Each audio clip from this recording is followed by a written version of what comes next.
What's up, Thrashers, and welcome back once again to the Thrash Maniac 99 YouTube channel, and I am back with yet another CD collection update for you. It's been almost 2 months since the last update, and that's because I actually decided to take the time to listen to all these albums all the way through for once, instead of doing what I usually do, and that's just listen to a couple of songs and then show off what the albums are.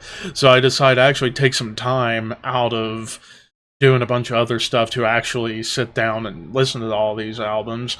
And, well, this is the first of 2 parts of stuff that I got from back in June whenever I went up to Toledo to visit my buddies from Thralls of Metal and went to 2 different record shops, and I got quite a bit of stuff.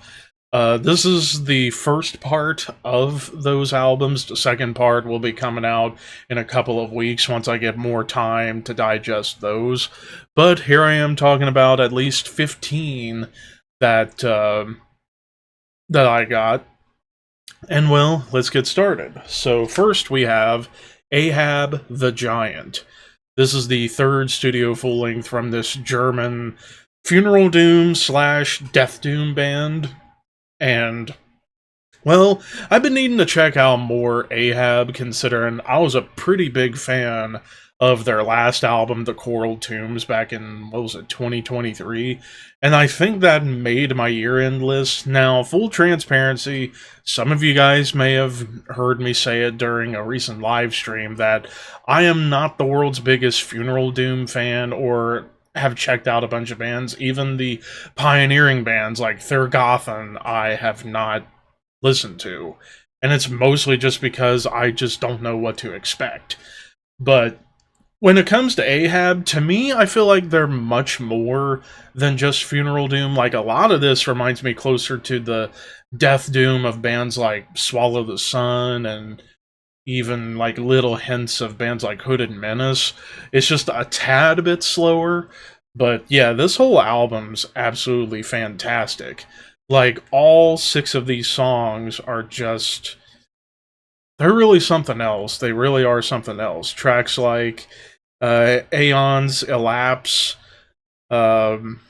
Deliverance, Shouting at the Dead, like just some awesome tracks top to bottom that just has not only all these great, like, really heavy and slow churning riffs, but the melodies, not only in the guitars, but even in the vocals. Like, the vocals aren't just the straight-up death metal roar. Like, you get some, like, really kind of somber, clean vocals to just kind of add to the overall vibe of this. After all, with Ahab, all about Moby Dick and Ahab itself, so yeah. This album in particular with the Giant.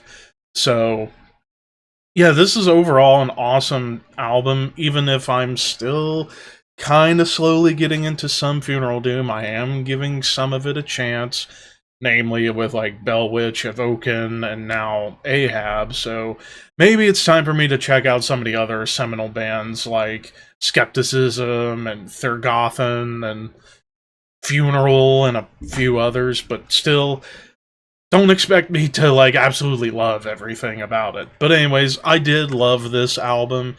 If you're into, of course, anything from Ahab, but I would also say, like, Evoken, Bell Witch, but I would even throw in, like, Swallow the Sun and My Dying Bride.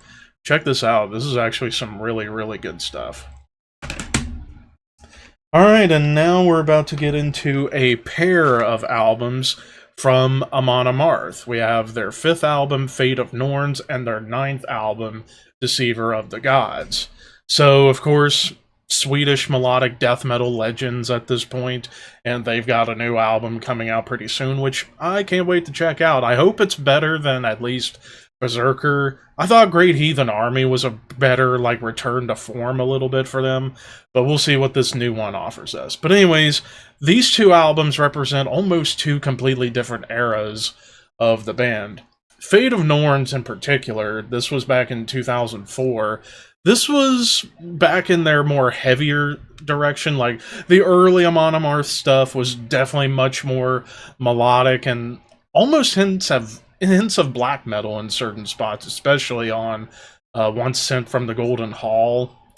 But as their catalog has gone along, more of the straight-up death metal influence really comes through, but still retaining all that great melody. Like this album right here, it's got some of the heaviest riffs of the entire Amon Amarth discography. Tracks like The Pursuit of Vikings, which I think that was the first song I ever heard from this band, and it's one of their best, but also tracks like Where Death Seems to Dwell, An Ancient Sign of Coming Storm, the title track, like just overall, a Valkyrie's Ride with some great, tasty melodic guitars, which, then again, melodic guitars are all over their discography, but it was on that song in particular, I thought, man, this band really found something back in 2004, so overall, while not my favorite Amon Amarth album, it's definitely amongst one of their best. Overall, killer stuff. Now, with Deceiver of the Gods, this kind of kick-started the era that we're in currently with Amon Amarth, where it's still heavy and pummeling and melodic, but it definitely does have some aspects of, I would say, like power metal and classic heavy metal, especially on the title track, which I saw them play the title track live when I saw them in Pantera last year. And it was fucking awesome. But also, Father of the Wolf is pretty fun. As Loki Falls, that one kind of does bring out some more somber moments in comparison to some of the other stuff in their discography. Hell was a killer one that features Messiah Marcolin from Candlemass doing the clean vocals, and then like Warriors of the North, like just overall great album to kind of kickstart the current run that we're in with Amon Amarth. So two different eras of Amon Amarth, but I think both are worthwhile. If I were to pick which is better out of the two, it would be Fate of Norns, just because of how monstrously heavy this album was. So if you love Amon Amarth, you probably already own these albums, but if you haven't jammed either of these albums, check them out. If you love stuff like Unleashed, Bolt Thrower, I would also even throw in, of course, their peers from the Swedish scene, like Arch Enemy, At the Gates, bands like that. Definitely check these out. These are pretty good. Alright, and then next up, we have Anacrusis with Manic Impressions. This is the third studio full-length from this St. Louis, Missouri-based progressive, technical thrash metal. It's kind of hard to really tell, considering, like, there's not really a whole lot of, like, what I would call, like, crazy technicality or anything. I would say this is more, like, progressive metal and thrash metal coming together, but I've always heard about this band brought up in, like, broader circles in terms of thrash, but I never really checked them out until I decided, you know what, it's time for me to finally give Anacrusis a chance, and overall, this is an awesome album. Like, this came out in 1991, so this was right at, like, basically the tail end of the popularity of the initial thrash metal run. And this was kind of, I would consider this like the American equivalent to a band like Coroner. I see a lot of people compare Anacrusis to Voivod, and I don't think that's totally accurate. I think Coroner is closer, because there's not really so much in the way of atonal guitar or dissonance like you get in Voivod.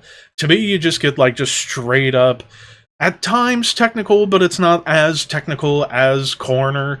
I would say this is like if Coroner had a little more melody and added more prog. Like, even though Coroner's already a pretty proggy band, this, I think, kind of adds more prog to that formula. And also, the vocals have a little more range, whereas I love Ron Royce's vocal delivery, but I forget the name of the vocalist from the band at this point, but he's showcasing a lot in his range.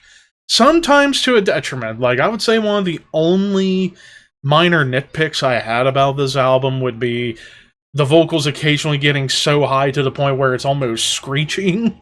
Like, you can tell he's trying, and for the most part he does pretty well, but there are times where it's almost like, ah, that sounded like it was a little painful for him. But regardless, just overall awesome tracks on here, like Paint a Picture, Dream Again, What You Became, even the final track, Far Too Long.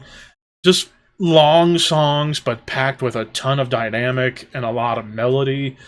But yeah, like, the particular era of Corner I would compare this to would be stuff like No More Caller and Mental Vortex. In fact, this came out around the same time as Mental Vortex, so I could definitely see both Mental Vortex and this album being like companion almost. But still, killer stuff if you love, later era Corner. I would even throw in like Death Angel in certain spots, and even another band that I'll talk about later in this video, Heathen. I'd say check this out. Pretty fun. Alright, now for this next one, I want to kind of preface that I was on the hunt for this album for about 5-6 weeks prior to picking it up miraculously at one of the records shops. And when I saw it, I'm immediately snagging it. I don't care how much it is. Thankfully, it was actually pretty cheap for a used copy. And that is Adamship, The Crash of 47. And yes, that is a reference to Roswell. But anyways, this is the lone studio full-length from this Ocean City, Mississippi-based alternative metal, progressive metal sort of blend. Now, funny story about this. So, back 20 plus years ago, when I was like 10 years old, when the video game NASCAR 2005 Chase for the Cup came out, my brothers played it all the time.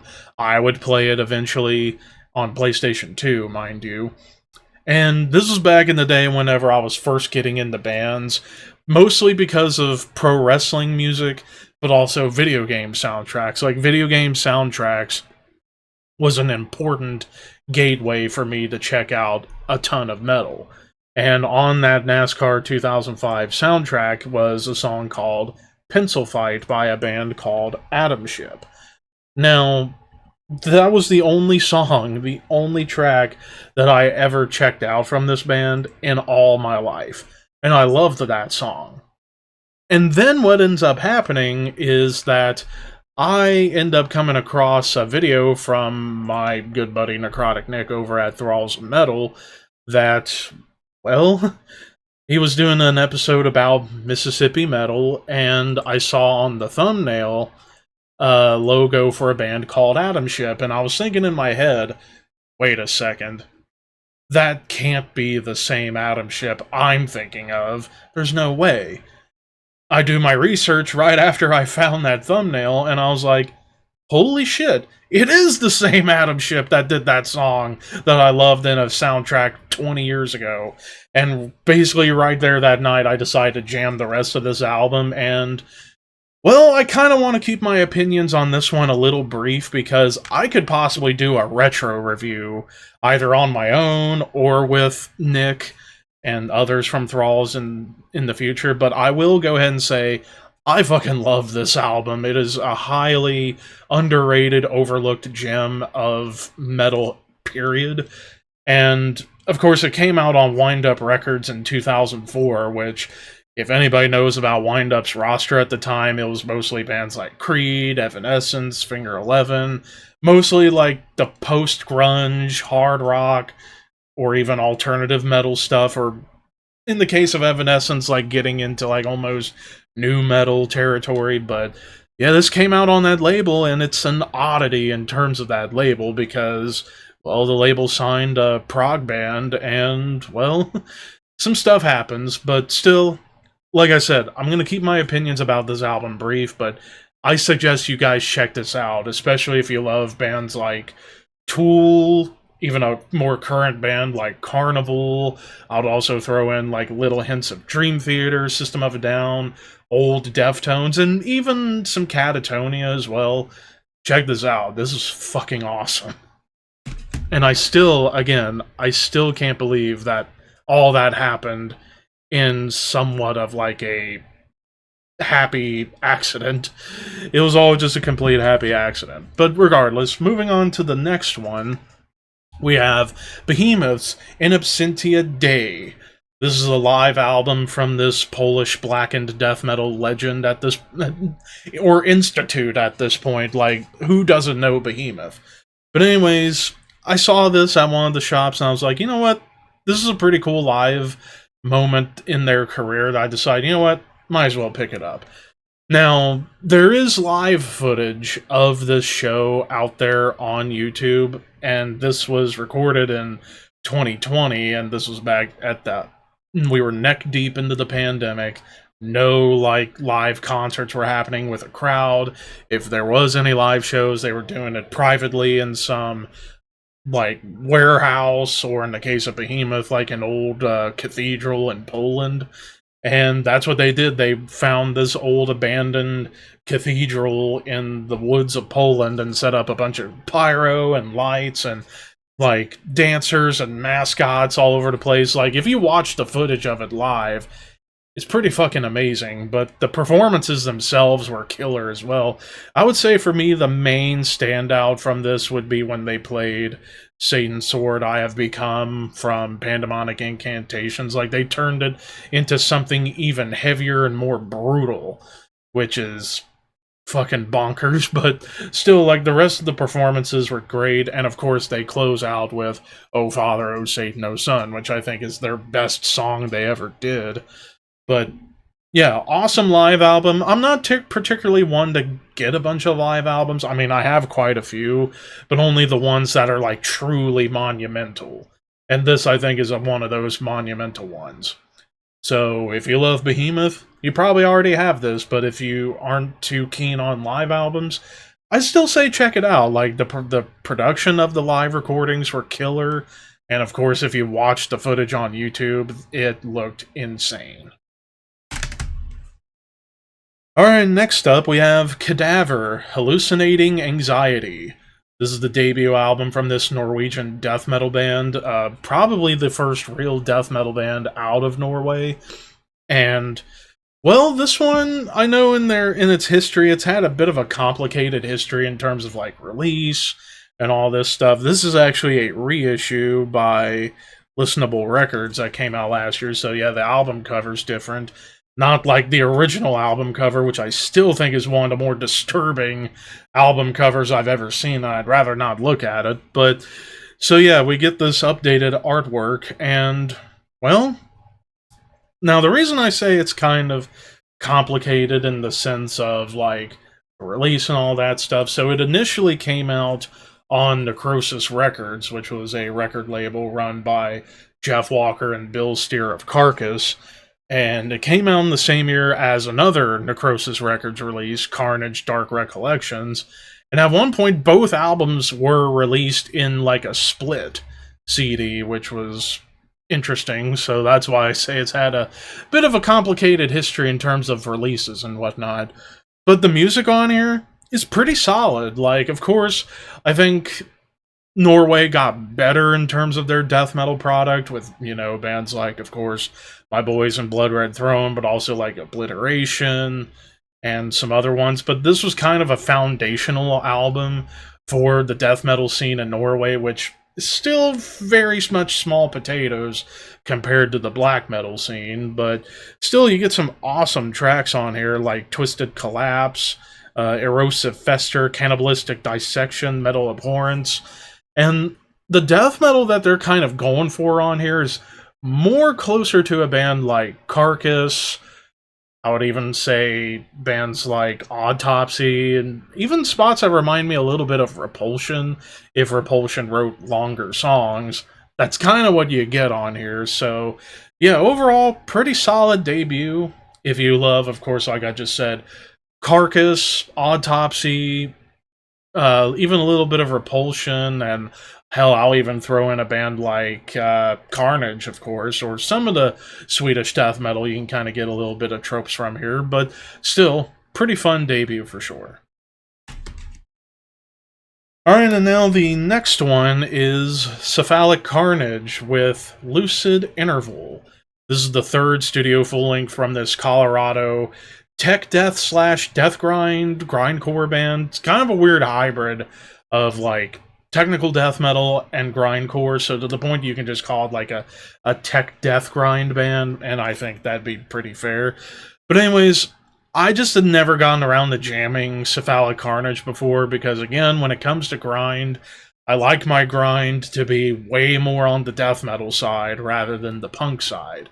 Thankfully, this is one of those bands that lean closer to the death metal side than anything else, and like very tech death. Like there are spots on here where it definitely remind me a lot of bands like Cryptopsy, even a little bit of like Necrophagist. But it's also got plenty of moments of bands like Napalm Death and Brutal Truth. Hell, I can even hear where a little bit of cattle decapitation sound came from in the early days. But overall, it's like a great blend of like just overall pissed off songs, but also some like goofy tracks like Cannabism, which is all about their love of weed, which Colorado stoners are abroad, which I'm not one of them, but still other really cool songs on here. And they even sometimes will like poke fun at like other metal subgenres like metalcore or new metal or what have you.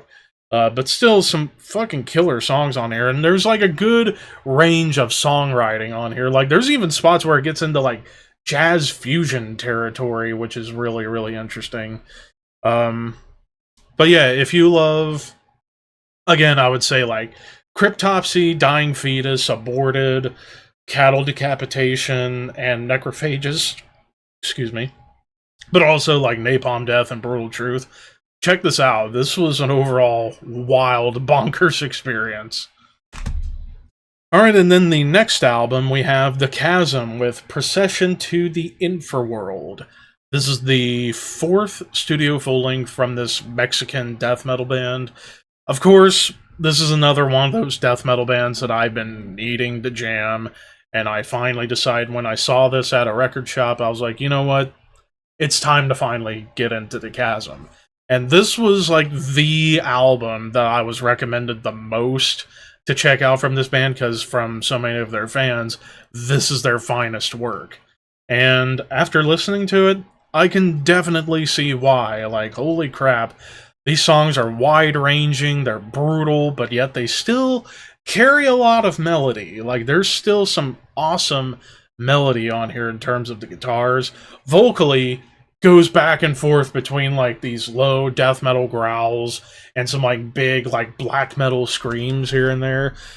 Musically though, like of course all these songs ruled, but songs like The Scars of My Journey, At the Edge of the Nebula Mortis, Cosmic Landscapes of Sorrow, Architects of Melancholic Apocalypse, like musically this reminds me a lot of bands of today, bands like Blood Incantation, Tomb Mold, but I would also go back to like some of the old school bands like Time Ghoul, Morbid Angel, Incantation, and Nocturnus, and even little hints of Immolation as well. Like it's a kind of a hodgepodge of all that stuff wrapped up into one. And oh, and even some intestine ballism. Like I can hear a little bit of where intestine ballism would be inspired by this band to a degree, but yeah, overall just a wild, fun death metal album. If you like, of course, like I just said, Blood Incantation, Time Ghoul, Nocturnus, Morbid Angel, Incantation, Immolation, but also like Intestine Ballism, Blood Incantation, Tomb Mold. Check this out. This actually, I think, should get more respect than it already does. Alright, next up we have Diocletian with Inexorable Nexus. This is the 5th and latest studio album from this New Zealand blackened death metal band. If people want to call it war metal, I think you're nuts, but whatever. But I still call it blackened death metal regardless. But anyways, so yeah, this is the latest album. It came out back in 2024. I just never jammed it because I just didn't know about it. But of course, through my good buddy, Just Another Heavy Metal Maniac, he was ravenous about this band, and I was like, you know what, when I saw it at the record store, I was like, you know what, I'll check it out and see what it's all about, and, well, I'll be honest with you, it's okay. It's an okay album. Like, the problem I have with this type of blackened death metal is that a lot of the songs just end up blending together, and they just run into one another. Like, there's not a whole lot of variation here. Like, it's for the most part like blast and tremolo almost the entire song in certain spots. Granted, there are moments where they do break it up into like a triplet chug or a groove, but it doesn't really go anywhere beyond that. And also the production, not my favorite in terms of this style of black and death metal. But I mean, there are some pretty decent songs on here, like Heathen Siege, Nexian March. Like, there are some good songs on here. It's just the overall sound and vibe I just can't really get behind, just because it's just too one-dimensional, and it's too, like, the mix isn't the best. I think there are bands who do this kind of style of blackened death metal better, like Titan Blood, for example. I think does it far better than Diocletian, but of course that's just my opinion. But still, there are some moments on here I can dig. If you like bands like Blasphemy, Titan Blood, Conqueror, Revenge, and I guess to a degree even bands like Angel Corpse and Perdition Temple, you might find some stuff on here, but if you're like me and you're kind of selective about that kind of black and death metal, then this may not be for you. Alright, next up we have The Faceless with Autotheism. This is the third studio full-length from this LA-based technical progressive death metal band. Yeah, this is largely considered to be the masterpiece from this band. Came out in 2012 on Sumerian Records. And I had definitely heard about this album over the years, but I just never jammed it until getting it and then finally listening to it. And I can admit, this is pretty fucking fantastic. Like, this isn't just the noodly, wankery tech death that I just can't get into. Looking at you, Arcspire. I'm gonna keep poking fun at you. This, I think, has a lot more to offer than just, like, crazy technicality. Like, there's some straight-up, like, prog moments on here, and even, like, some jazzy moments that kind of remind me of Cynic. Like, there are some Cynicisms all over this album, but also, of course, the typical stuff you would hear in, like, Necrophagist, Obscura. I would even say throw in a band like Gorguts in certain spots, mainly like the Erosion of Sanity era of Gorguts. But overall, this whole album is just awesome. I would say maybe the only thing that I was kind of a little bit hesitant about at first, but I got used to it as I listened to this album, was Michael Keane's clean vocals. Like, the guy's phenomenal guitarist, despite, like, questionable personality and drug abuse going on with him over the last decade plus, hence why the band turnover rate's been absolutely insane ever since this album. But I will say, while his clean vocals may not be the strongest, I will give the guy credit. He actually has an interesting, like, clean vocal sound for this kind of music, where he kind of sits somewhere in between, like, Tim Charles from Ne Obliviscaris, and dare I say even a little bit of Devin Townsend. Like, he's kind of somewhere in the middle of both of those guys in terms of the clean vocals. And overall, they weren't bad. They were actually pretty fitting for this album, but definitely the growls and screams are really where this album's at. But musically, it's just awesome, technical, but also very progressive. So I would say if you love stuff like Necrophagist, Obscura, hell, I would even say, like, Recent Job for a Cowboy, check this out. This is fucking a masterpiece. Alright, and next up we have Fate's Warning with Darkness in a Different Light. This is the 11th studio full-length from this Connecticut-based progressive metal legend. I mean, one of the pioneers of prog metal here in the States. And I've been needing to get more Fate's Warning in the collection. Like, so far I only have a couple of albums, and I saw this one was at one of the record shops, and I was like, you know what? I might as well check this one out, because I hear this is like one of their more celebrated recent albums. And, well, this is actually fucking awesome prog metal. Like, it definitely still has some of its classic heavy metal charm from the early days, but it's definitely a lot more reduced in favor of the more, like, progressive rock-inspired songwriting. But overall, like, this whole thing is just wonderfully done. Tracks like Firefly, particularly the extended version that comes on the bonus disc of this track, or of this album, I should say, but Lighthouse, Into the Black, Kneel and Obey, like, just the riff writing from Jim Matheos and I forget his last name, but Frank something. Like, both of those guitarists just know how to come up with some great riffs that could fit in almost any subgenre of metal. And of course, Ray Alder's vocals, like, definitely different here than he did when he first started in Fate's Warning back on No Exit, where he was going for like the high power metal style vocal. Here, he's just a lot more tuneful and a lot more powerful, I would say, in terms of his vocals. But yeah, overall, amazing album. I need to get more from them. And yeah, definitely check it out. If you love stuff like Dream Theater, Queensryche, Rush in spots, but I would also even argue like a little bit of Iron Maiden, please give this a listen.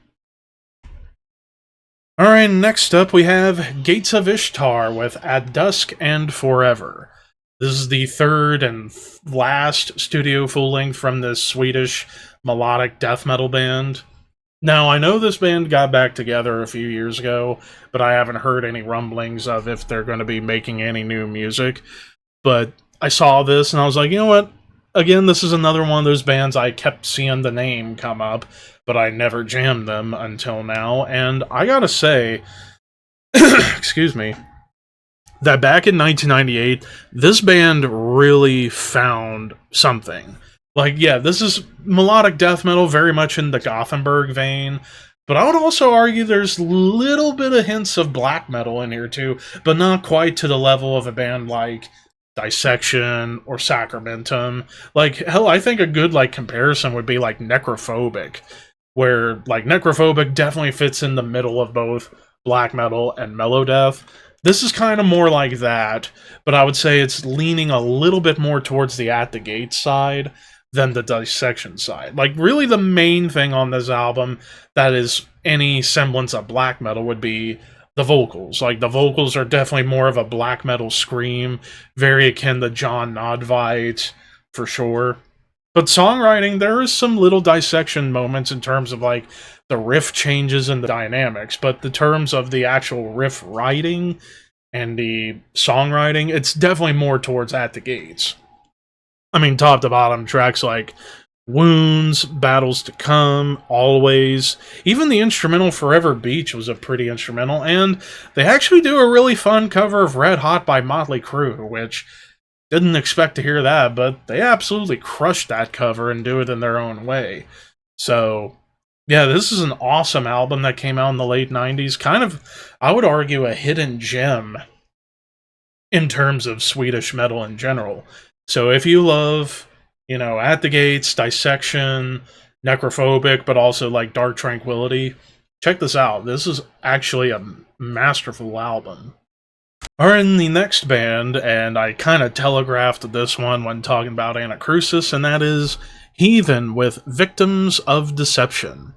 This is the second full-length from this Bay Area thrash metal, kind of an unsung hero in the Bay Area scene, but they kind of came in after the initial wave of the Bay Area scene. They kind of came in a little bit late to the game, but still, killer fucking album. I will go ahead and say it, like, top to bottom.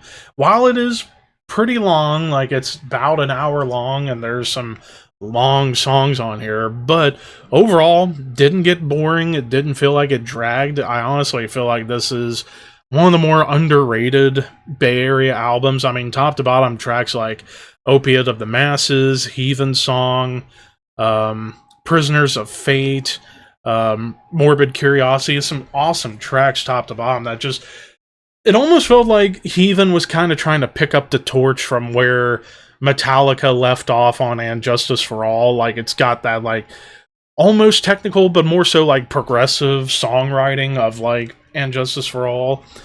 And even, like, down to the guitar tone, like, it's almost identical to the Justice tone. And like I said, in the riff writing and the songwriting, it's just very, very Metallica-esque. But one other thing I actually really liked about this album was their cover of Rainbow's Kill the King.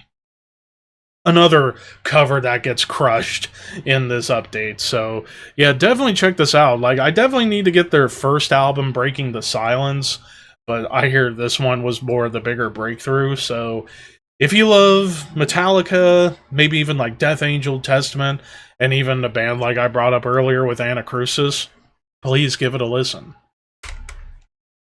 And then finally, we have Between Two Worlds. This is the lone studio full-length from this Norwegian blackened heavy metal supergroup. Most people should know about this album by now, but of course I never jammed it until recently. But yeah, this was the supergroup that features Ahab, formerly of Immortal, Icedale from Enslaved, King of Hell, formerly of Gorgoroth, and Armageddon, the early drummer for Immortal. And this is not really like Immortal very much. I mean, it does in certain spots, but for the most part, musically, like I said, this is just classic heavy metal with a bit of a blackened filter on top. Namely in, like, the production, as well as Abba's vocals. Like, he's still keeping that, like, frog vocal that he's known for. But overall, these songs were just catchy and fun. Tracks like The Storm I Ride, the title track, Warriors, Days of North Winds, just top to bottom. So catchy and fun. Like, again, Abba's a fun dude. Why wouldn't he do an album like this? And now I hear this band's back together, and I hope they make something new, because if it's anything like this, I'm all for it. So if you love, I would say the main band I would compare this to would be like late 80s, early 90s Bathory. Like, it's kind of like that, except the vocals aren't that melodic. They're definitely still more on the black metal side, but in terms of songwriting, riffing, it's very close to that, like, particularly Hammerheart and Twilight of the Gods era of Bathory, except it's a little more rocking rather than epic. Check it out.